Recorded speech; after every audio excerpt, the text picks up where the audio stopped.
The Gauteng Health Department has had its share of negative publicity amidst the issues of poor infrastructure, service delivery and lackluster care. A viral video by Tom London describing his recent hospital stay last month shone the spotlight again on the province's hospitals. Amongst his complaints, the attitude of health professionals was one. We want to advise Samatu to not play to the gallery by condemning all hard-working health workers and managers, but rather to invest on training their members, which are the doctors, on ethics, also on the attitude that they display and how they treat our patients. They should treat our patients with dignity.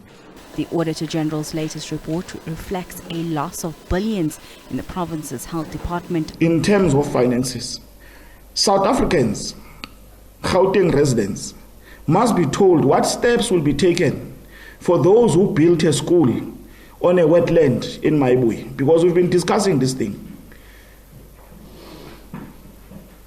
That is taxpayers' money that has been used there. And those today you are speaking the loudest about finances seem to conveniently forget that they presided over these departments that have created these blunders. There's been growing criticism of the leadership. However, Denosa has come out in support of the MEC and her team.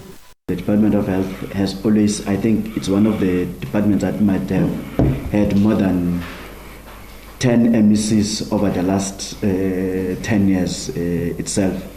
And we want to at least think that a lot of us must invest in making sure that there's consistency in the department, and particularly in how it is being led, including by the management. That is, then we would have had a lot of turnover of MECs, including the HODs, and we don't think that it is proper, or that we don't think that is a recipe also for success. From the time that the current MEC took over the reins in health, we have seen that the Department of Health taking a direction, but also the Department of Health performing, especially if you look at our district health services. Denosa has urged provincial government to not let politics affect healthcare. Hasina Gori, SABC News, Johannesburg. Meanwhile, the Free State Health Department says it is committed to reducing the rate of HIV infections in the province. Now, according to the Human Sciences Research Council survey released recently, the Free State has the third highest proportion of people living with HIV with viral load suppression, having increased from 66.2% in 2017 to 81.1% in 2022. Now, the survey also showed that in 2022, HIV prevalence in the province was consistently high among females as compared to males aged above 15 years. The Human Sciences Research Council survey indicates that the Free State had the first highest HIV prevalence in the country at 17.0% in 2017 and 15.6% in 2022. This means that about 450,000 people in the province are living with HIV, but only 340,000 people are receiving the treatment. The survey also revealed the unchanging prevalence of 3.9% among children younger than 14, and a considerable increase in HIV cases among youth between the age of 15 and 24 in 2022 compared to 2017. More women have tested positive than men. But the other part that we know is that men, is difficult for them to go to health facilities to seek help.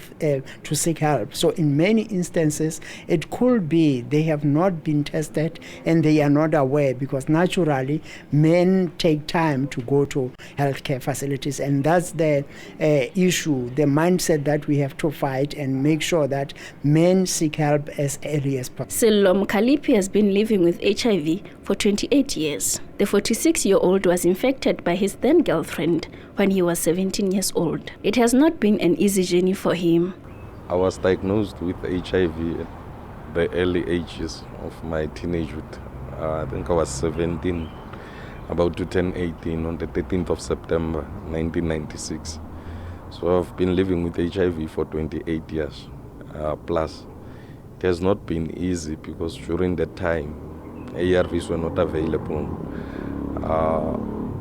for us people living with HIV, we had to do other means in order to survive and to live. But it has become better now that treatment is available. But it's not only treatment, because it's also important to maintain the proper standard of positive living. The Positive Action Campaign organization has highlighted some of the challenges faced by people living with HIV in the province. Some of the challenges we encounter as the organization is the issue of ambulances that are not available on time for patients living with HIV, and the challenge of people who default their treatment, who do not take their treatment properly. Those are some of the challenges we face as an organization, because we must make sure that people take their treatment on time, they don't default. Sometimes people get returned from the clinic because they missed their dates. The Free State Department of Health has committed to combat the spread of HIV. Who needs to be tested should be tested. Everybody who needs treatment should be on treatment. Everybody who's on treatment needs to have their viral load suppressed. So we need to meet that target. As a result, all our districts and all our facilities are going to go all out to ensure that we increase our targets. But at this particular point, we are going to focus on those 3 districts that have been identified. And fortunately, even internally, we had identified those districts as the one that needs extra help in order to reach the targets. The department says the stakeholder findings will assist it to strengthen its measures where needed. Nontsokolo Stemmer, SABC News, Bloemfontein.